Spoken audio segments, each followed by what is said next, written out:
Hello and welcome to Season 2 of the Road End podcast. Each episode we will speak to a new guest, get to know them and hear their stories about Liverpool Football Club. Welcome to Season 2 of the Road End podcast. Today I'm joined by John Culshaw. John is a mural artist whose work is recognised around the city of Liverpool. Thanks for joining today, John. How are you doing, mate? Sam, yeah, good. I'll start with how you got into the painting, basically, because I don't know nothing about you other than your work. You're a bit of a man of mystery. Why did you get into it? I've been doing it about 4 years now. Yeah, it's just something I fell into, to be honest with you. I always liked drawing and that, you know what I mean, when I was a kid, and didn't really do any work when I was at school. I used to just draw pictures all the time. When I left school, never done any drawing, didn't do nothing for years and years. When I was working up in Manchester, and they asked me if I knew anybody that could do some painting on the wall, cover some graffiti on the wall for them. So I went, yeah, I'll have a little go. I put a design together for them, put the design in, and they picked my design out of all the artists, you know what I mean? And then they got me to do the job, and the job took me in 3 days, and they gave me $3,500. And I thought, Okay, now. Okay, now. So I thought, I'll have a little go with this, see if I can make anything of it. Started painting a few more things here and there and getting a few little jobs. And I just grew from there. I wanted to ask you this because, like I said, I only know you from your painting and stuff, so yeah. I'm interested in getting to know more about you. I've seen a clip of you on a podcast recently, and you were talking about having a good arm. Oh, yeah. Yeah, and a bad arm on this roller coaster or something. So what's the story behind the arm then? I got hit by a car when I was a kid. I snapped all the nerves in my spine there that controls my right arm. Yeah. So yeah, I got it when I was 9. It was got it by a car when I was 9. Snapped all the nerves in my spine. And that's it. My arm gone since then. See it, that's a little pink thing. So what, are you one-handed with everything? Got one hand, yeah. So I just have to use my left hand for everything. I was right-handed as well. Bloody hell. And how was that adjusting in school? Do you know what, mate? I can't remember it being a problem, to be honest with you. When you're a kid, you get on with things, don't you? Yeah. If it happened now, I'd probably be fucking sitting there with a big titty lip, sulking. Do you reckon if I'd done all my exercises on my arm, I might have got the movement back in it? Well, I just want to go and play out with my mates. Just never done nothing. All of a sudden, I'm sitting there, I'm thinking, I could have had 2 arms. Open a pack of crisps properly. So, for anyone who's listening then, do us a favour, tell that story what I heard the other day, because I know what one it is. It was on the Like It Yeah, going to the I just want to break the ice for everyone, that's all. Yeah, I was in Spain. This was about 3-4 years ago now. We went to a theme park, with big roller coasters and all that. We were on a roller coaster. It was like one of them.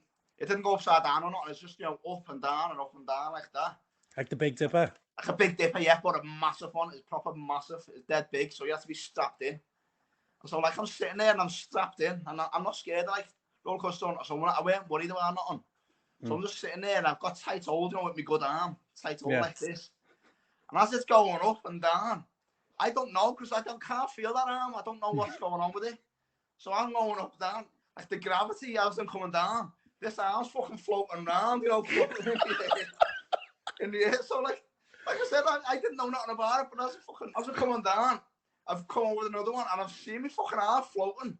And there's a woman sitting next to me and she weren't with me, she weren't like my bird or nothing. It's just some woman that was on the ride as well. And my arm's fucking floating.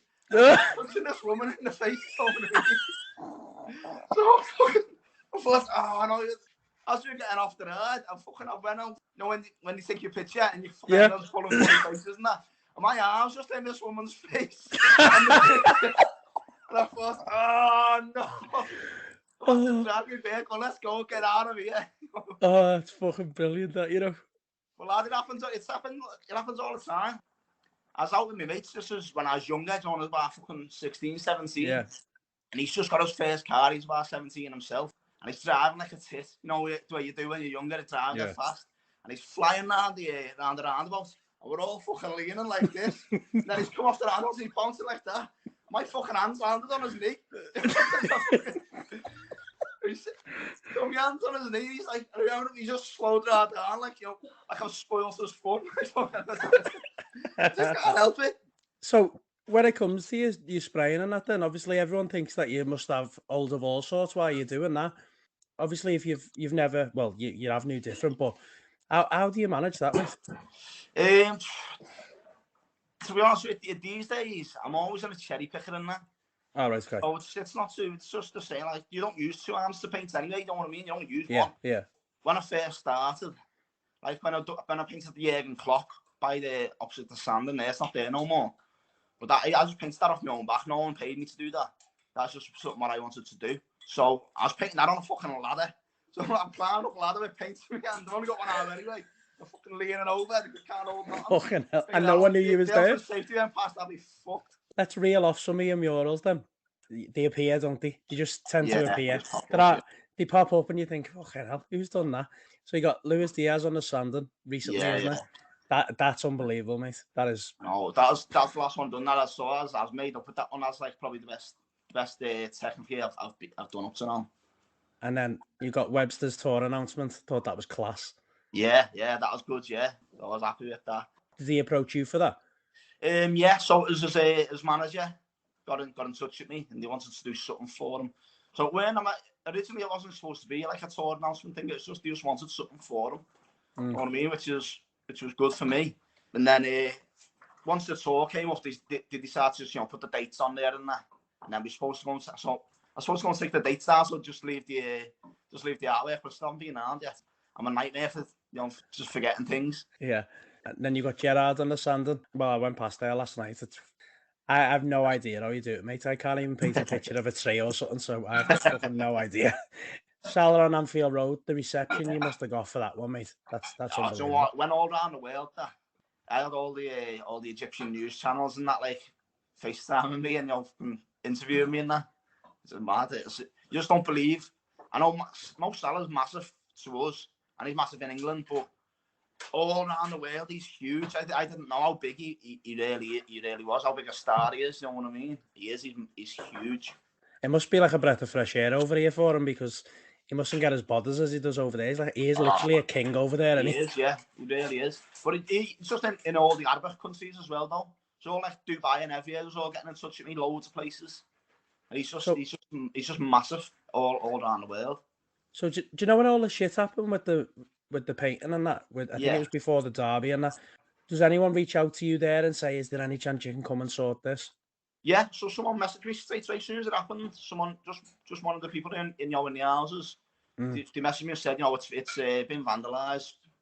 Any chance you can come and fix it? And I said, yeah, of course, I'll go and fix it. Not a problem. It takes me 5 minutes to fix that. You know what I mean? It's not a problem for me. But then I couldn't go and do it till like 4 days later. But because one of the other ones one of the Mayor Walls ones had been done as well. So they were there like the next day. They got one of the lads to go down the next day and fix theirs. And that Mark from Mayor Walls rang me and said, listen, we're here now. Do you want to just fix your one up? I went, yeah, go ahead. They saved me a job, do you know what I mean? See, Mayor Walls went to fix that one for me, one of the guys from them. I know you love it, doing it and things like that, but how did you feel when all that shit happened? I just felt like a couple of brain dead idiots. You know what I mean? So it didn't bother me one bit. It's just like I said, to me, I just thought that's 5 minutes for me to fix. Yeah. And you know what? I bet there's two fucking grown men. They're probably in the 40s, in the pub like that with the mates going, hey, fucking this road down. I want to talk about probably my favourite one, as much as you've got the Salah and Gerrard and stuff, and the Diaz one, the goalkeeper one, the AXA. Yeah. That was brilliant, that, mate. And you've just made an adjustment to it recently, or not recently, but didn't you add Kelleher to it? Carabao Cup, yeah. That's put a Keller. How did that come about? John Atchberg messaged me. Is when I'd done the Steven Gerrard one. A couple of days later, that John Atchberg messaged me saying, they've got a wall, a bare wall where the goalies train, and he wants to put something on it. And I just jumped right on that one. Yeah, right, of course. So I jumped on that, and we went through a few designs. To be honest, it's a bit of a nightmare because I had the design what I wanted, right? There was like 4 goalkeepers on it, like 4 of the main goalkeepers. And then the more they talked with the rest of the people in the club, and they think, oh, we've got to put this person on, but there's another lad, you've got to put him on it. And then it got to the point where like we were leaving people out then. Do you know what I mean? So we thought, well, now we're going to have to just put everybody on it, everybody who's won a cup, put on there. But this was all going on. I'd already started painting by this time. they still had them names, don't know what I mean? I'm going, you squeeze, yeah, like the more you squeeze them in, they're not going to look as good, do you know what I mean? But we got like a different style for each one, just so that we could add more if we needed to. And did any of them get in touch with you after that, or did any of them like recognising things? Yeah. So they all like sent messages, all the people who were on it and that. So all our goalkeepers, like Sander Westerveld and all people like that, all just send me messages, saying thanks and that, which is nice of them, you know what I mean? Yeah, it's there every day. They see it every day, and it's on all the pictures, it's there all the time now. Yeah, so we see all the players. The players were away on the international duty when I was painting it, so you didn't like really get to see. I've seen a few of the players who weren't there, like Trent and that. They never went away on the duty. I got to have a little walk around the access centre, and it's a belter, It's like NASA or something. Fucking nuts, mate. They walk through. They've got a beach volleyball pitch. Have they? Yeah, it's got a beach volleyball pitch. You fucking lose. Got all mad things in there. I want to know who plays that. I know.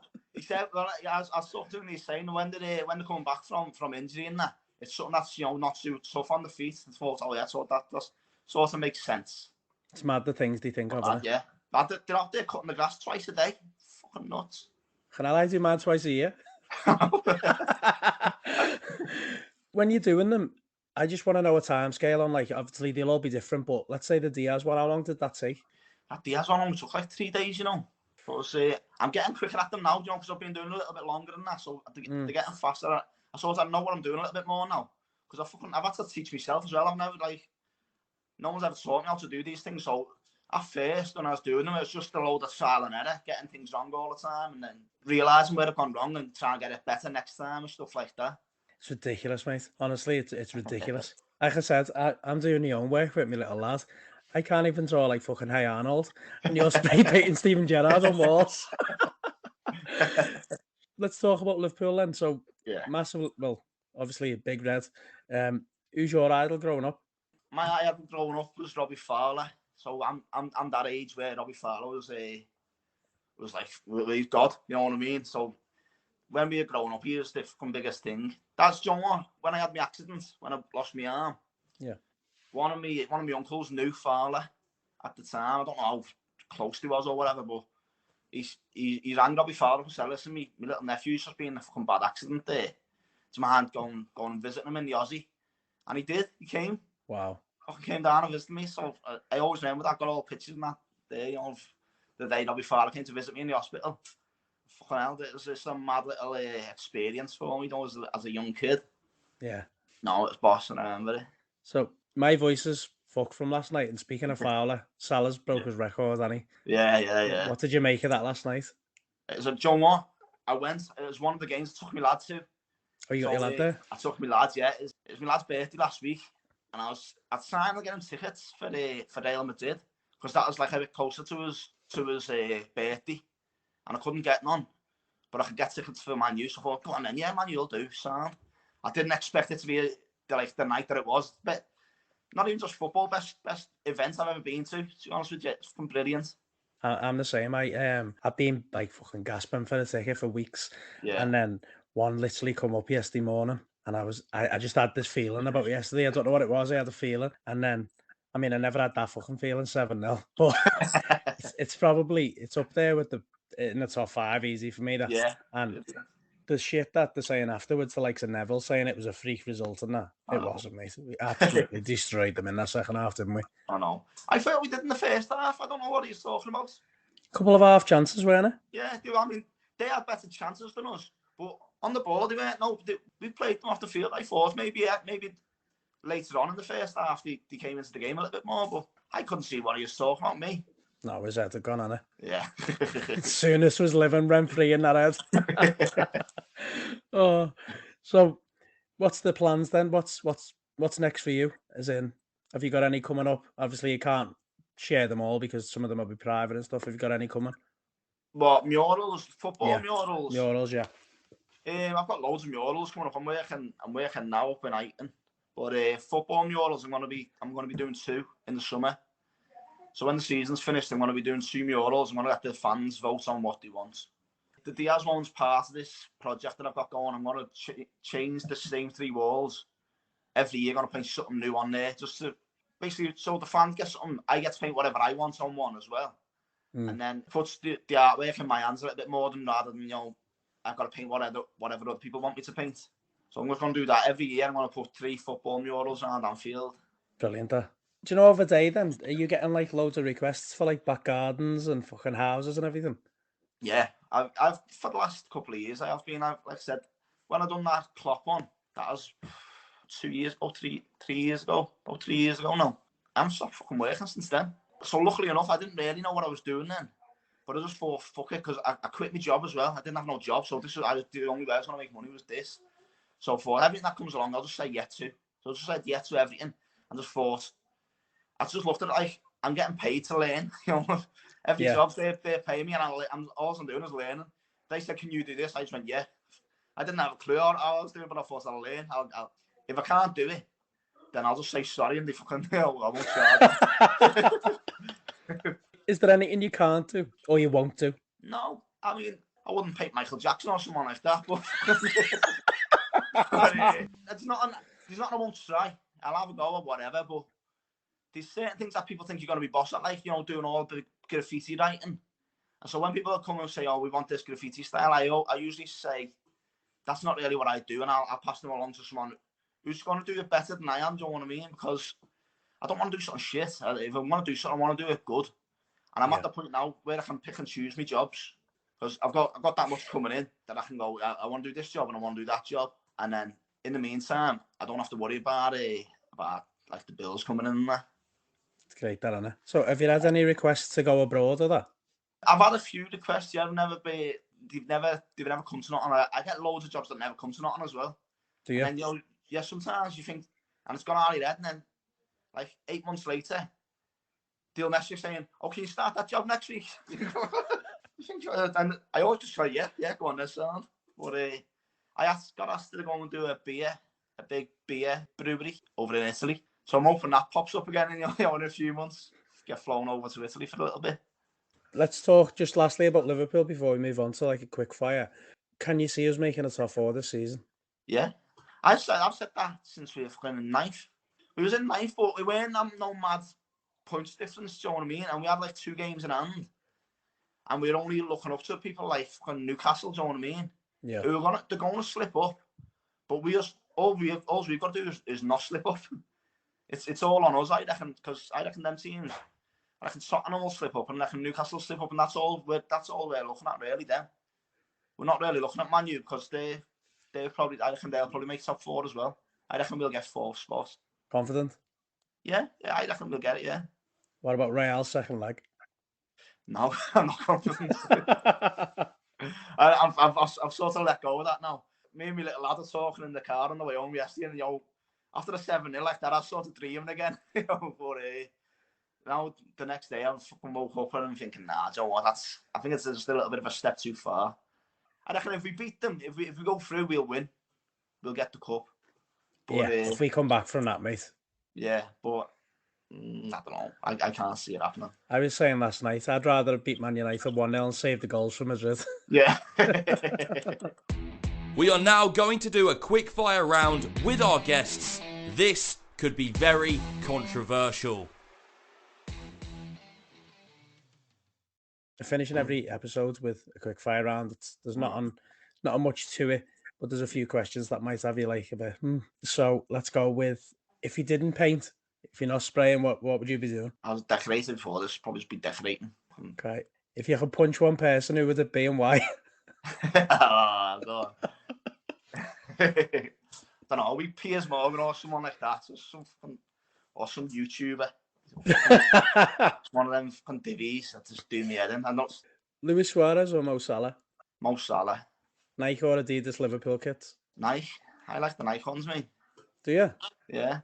I prefer the Nike ones to the Adidas ones. The Adidas ones always had shit necks. I hated them. Big, wide open neck. If you could do a commission for anyone, who would it be? Liverpool. Anyone? Liverpool, it'd probably be for Klopp. Yeah. Anyone outside of Liverpool, who would it be? Anyone outside of Liverpool? I love boxing, so it'd probably be Manny Pacquiao, someone like that. Have you done one for Fury? Am I right in saying that? Yeah, I've been to Tyson Fury's gym, yeah. Up in Morecambe. Brilliant, That isn't it? that was a mad little experience as well. What was he like? Do you know what? He was exactly what you think he's going to be like. What you see on the telly, that's what he's like. Don't know what I mean? He's sound. I got there. I thought he was just going to be like, you know, he'd have like a manager or he'd have someone just there, you know, doing all the stuff for him. And he never. It's just him just sitting there with his bird and just doing all the stuff themselves and that. Sound at his boss.